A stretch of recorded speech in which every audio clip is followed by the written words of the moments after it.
Looking for a fast-charging, ultra-responsive stylus for your iPad?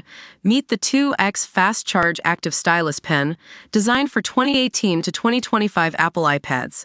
Take your creativity and productivity to the next level. Click the link in the video description to shop now on Amazon. Sexual deviant woman secretly recorded men using the loo in Aldi toilets and kept stash of hundreds of vile videos. A sexual deviant secretly recorded men using the loo in Aldi toilets and kept a vile stash of hundreds of videos. Cleo Sunter, 37, secretly recorded and photographed men in a number of locations across Middlesbrough, North Yorkshire. They were taken at an Aldi supermarket and the Captain Cook Square shopping centre in Middlesbrough, and also at Darlington's railway station.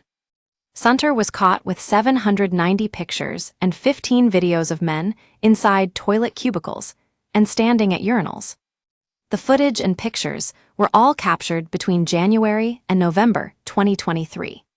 Sunter, who was previously convicted of sexual assault in 2012 when named John Leslie Graham, admitted the offences at Teesside Crown Court. The offender was also convicted of possession of extreme pornographic images in 2014. Sunter's latest offending was uncovered by a sexual harm prevention order manager, who was assessing whether a previously issued order was being obeyed. Paul Newcombe, prosecuting, said, "Some of the males were stood at the urinals, some were recorded under the cubicles." Sunter was sentenced to 26 months in prison after admitting the charges. Sunter pleaded guilty to 2 counts of voyeurism. Recording a person doing a private act with the intention that she herself, for the purpose of obtaining sexual gratification, would look at the image of this person knowing they did not consent to her recording the act, between January and November 2023. The vile creep also admitted 6 breaches of a sexual harm prevention order. Sunter was caught with the material when their sex offender manager was making checks on compliance with a previous court order.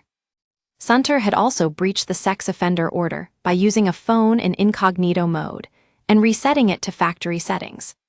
John Nixon, for Sunter, said the defendant no longer has a phone or laptop with internet access.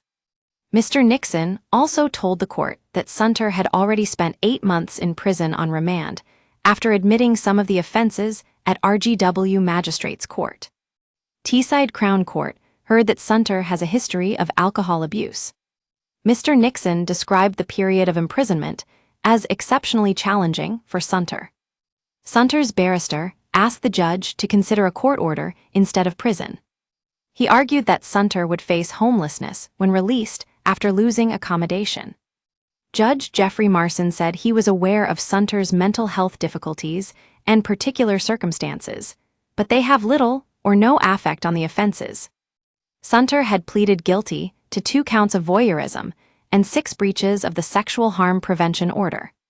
It comes as the government has refused to force police to record biological sex instead of criminals' self-declared gender.